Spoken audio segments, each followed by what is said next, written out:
there, and welcome to another episode of Temporary Australians. I'm Jonesy. I'm Hirsty. And we are as excited as two men who are very, very excited because the Milwaukee Eight is here. It is. I haven't ridden it yet. I'm so excited. Me too. Should I go first? Maybe I should go first. You can go first, yes. I don't mind that at all. So I knew he'd say that. Also coming up, well, what's the thing about helmet cams? Look, there's a big fight down in Victoria about this. A court case recently resolved the biker won, but we still don't know if you can ride with a camera on your helmet. But Greg, I saw a police officer with a camera on his helmet. Made different rules for different folks. Did he book himself? I doubt it. Strokes his imaginary beard. Also coming up on the show today, Jonesy checks out a custom motorcycle down at Harley Days. Doc from Heavy Duty talks to us about Victory Octane. Back in America, we discover 99 miles of corners that goes from Idaho across to Montana. We discover why grizzly bears like to eat Harley Davidsons, and we head out to the famous Yellowstone National Park.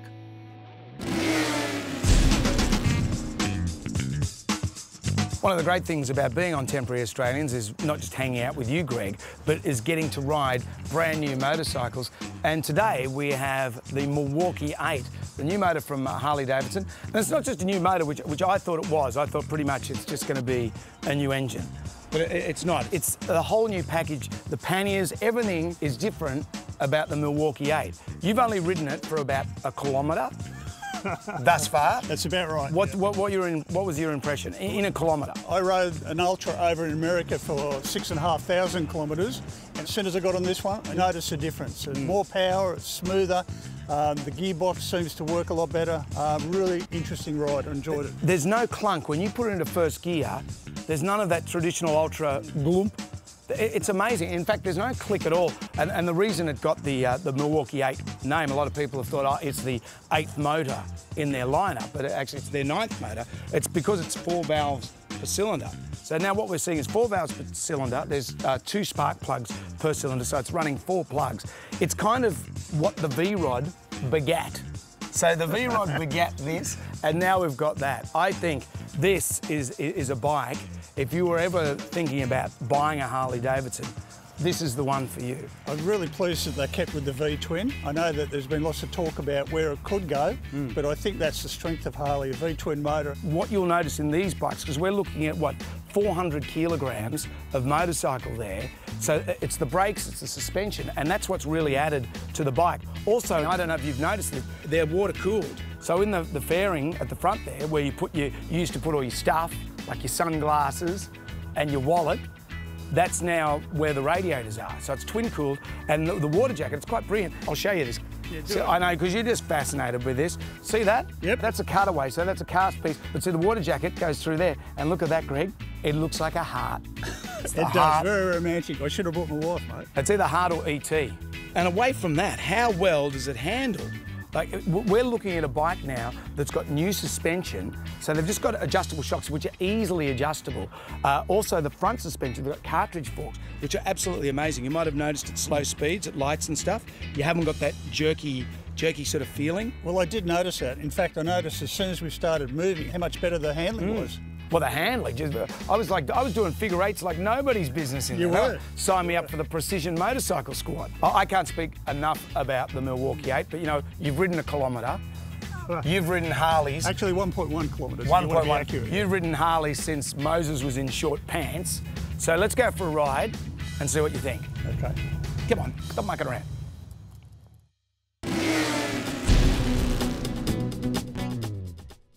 We're on the US 12, which is a road that goes from Lewiston in Idaho all the way to Missoula in Montana.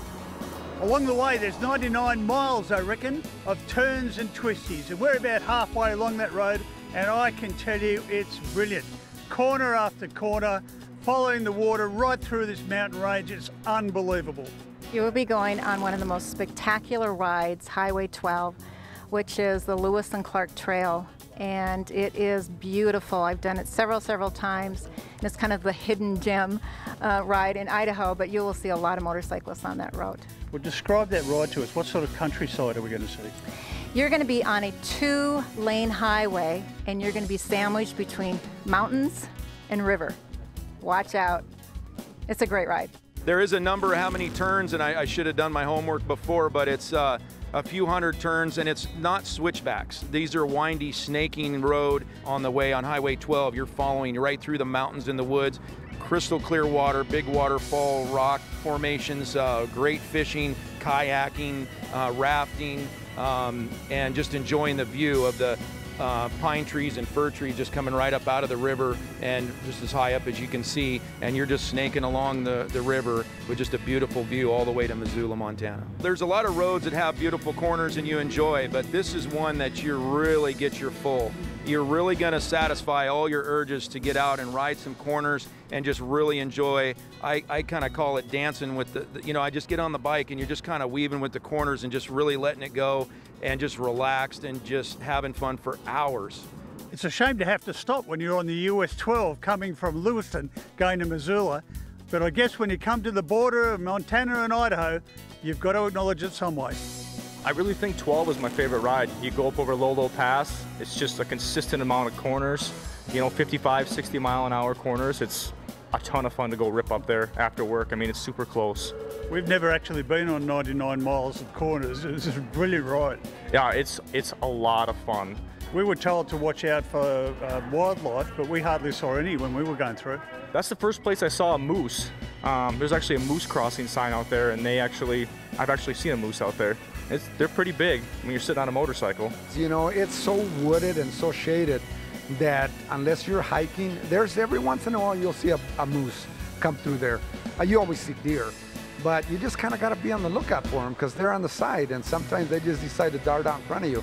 That's why that road is marked 50 miles an hour, because of the wildlife and because of all the curves that you have on Highway 12. But it is one of our most popular rides. It's just so smooth. You just roll from side to side. It was just sensational. It was wonderful. Have you seen anything like this scenery before? No, especially the deers on the road. No, not at all. I can understand why it's in the top 10 in the US sections of road. That's 99 miles of sweeping curves and smooth road, and I think, what was it, about 200 metres of straight road in all that. Can't get the smile off my face. That's fantastic.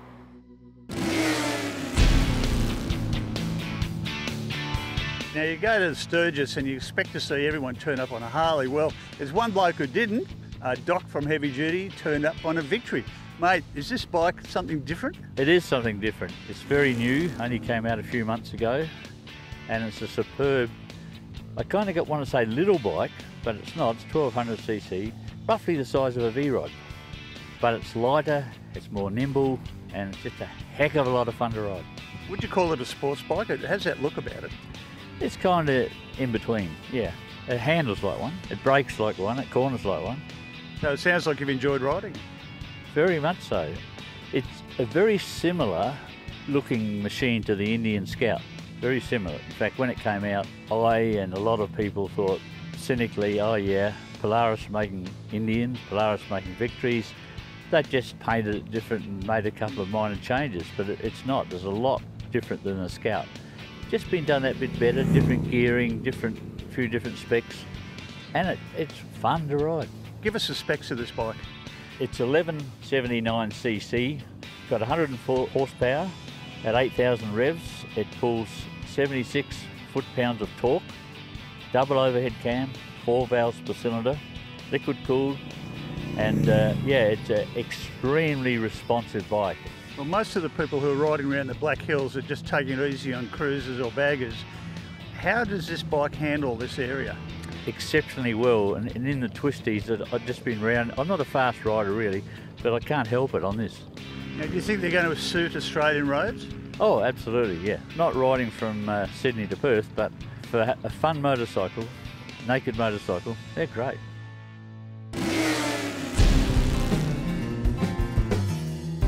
Callan, you've been involved in Grizzly Harley for quite a while. When they opened up about 4 years ago, I came on a couple months after they opened. It sort of seems to be quite busy. Is Harley Davidson popular in this part of Montana? There's a lot of really good riding out here.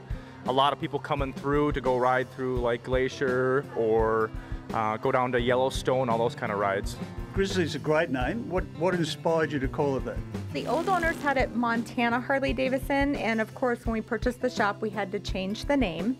And we're well known for grizzly bears, so we just came up with Grizzly Harley Davidson. We're not going to run into any outside the shop, are we? They don't come down to town. Not outside the shop. Well, there's a big one right outside the door, but I don't think you can take a picture with him. Oh, good. I'm safe. That's good to know. Lorenzo, tell us about riding in Montana. Riding in Montana is pretty nice. I mean, we can go in any direction at any time of the year and enjoy it. The scenery here is spectacular. The people are friendly. There's a lot of places to stop and eat and get something to drink.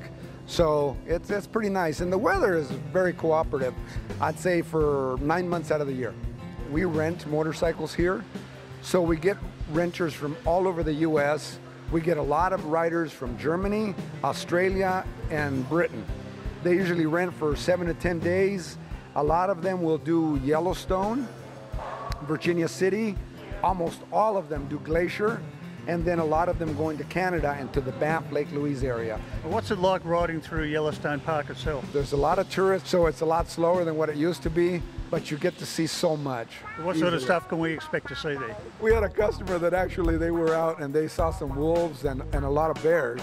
And one of the bears actually came out, and he was 10 feet away from the guy, and he's actually biting the hand grip on his motorcycle.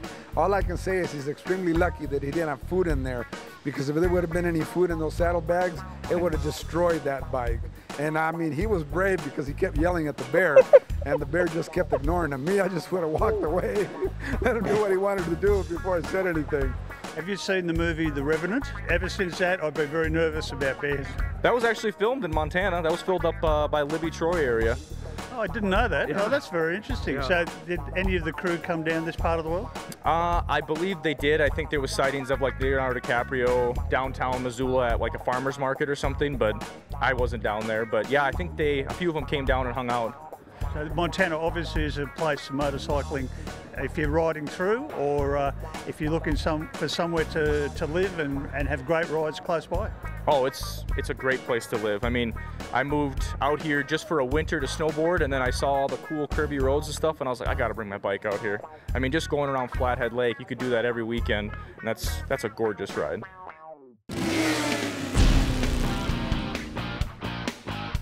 What do you think the advantage is for a rider to put a camera on the helmet? A lot of riders use it to capture evidence and just in case something goes wrong. I mean, 2/3 of motorcycle crashes involve another vehicle, and recent research shows that those other vehicles are at fault the majority of the time. So if you've got evidence to support your case that the other party was at fault, then you've got something you can take to your insurance company or to court. You've had a case down here relating to helmet cameras. The basis of the charge was that he was using a camera affixed by adhesive to his motorcycle helmet. Our primary defence to that charge is a helmet is approved when it's manufactured and supplied. It gets the sticker on the back certifying that it's an approved helmet. Once it's approved, and it can't become unapproved. Both of our defences were thrown out. We thought that decision was wrong, and we appealed the matter to a court of higher jurisdiction here in Victoria, in the County Court of Victoria. And that appeal, by way of a total rehearing of the matter, proceeded in February of this year. And I'm pleased to report that appeal was successful and the charge was thrown out. The fine doesn't have to be paid. The successful court case recently meant a rider got off a charge over it, but it really hasn't seemed to solve the issue. No, technically he got off on a technicality. The standards that are referenced in regulations aren't readily available to everybody, and that was the fundamental argument.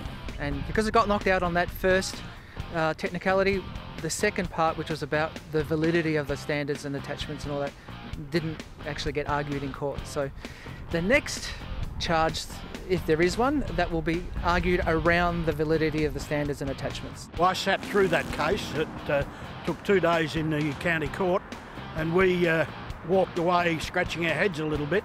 But the police have gone quiet on booking people with helmet cameras. So I think the policy, at least on the cameras in the police force, has changed. If there's anyone out there who has been issued with an infringement notice, whether it's got anything to do with a helmet camera or a helmet more broadly, I'd love to hear from them. I would like to think, in the current climate, given what we've been through, we've successfully run this case, that it won't be happening. But if it is happening, I'd like to hear about it, and I'm confident we'll be able to get it fixed up for people. For more information on this topic or any other rider-related issue, go to Morris Blackburn's Stop Smidsy Facebook page.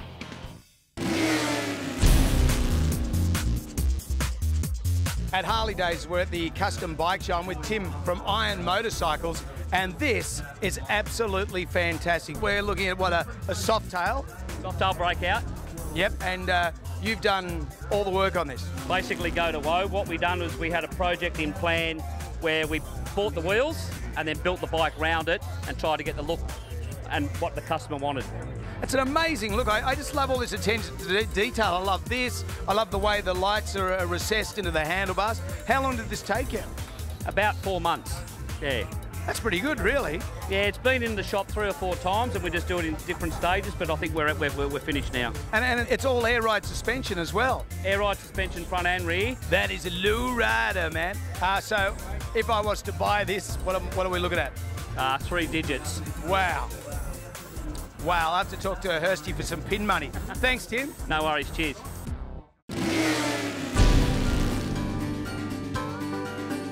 What about the road to West Yellowstone? What's that like? From when you exit, after about 5 miles, you're pretty much out of the traffic area. And then it's a 2-lane road. It follows the river and it's real scenic. You've got some high mountain peaks. So it's kind of shaded and it's windy all the way through for 50 miles.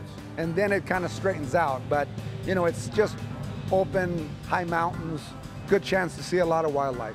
Well, what's it like riding through Yellowstone Park itself? There's a lot of tourists, so it's a lot slower than what it used to be, but you get to see so much. I mean, you could easily spend a week just riding that area by itself. What sort of stuff can we expect to see there? Buffalo, wolves, elk, deer. If you get lucky, maybe a grizzly bear or two.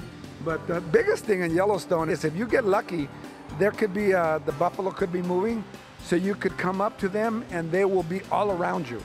And it's pretty scary kind of when you're on a motorcycle and you got a herd of 100 buffalo running alongside of you and you see some of those big 2,000-pound bulls that just kind of, you can smell them as they go by you. That's to me scarier than seeing a bear close by. I've seen footage of an elk charging a car in Yellowstone. Is that a worry? It's happened.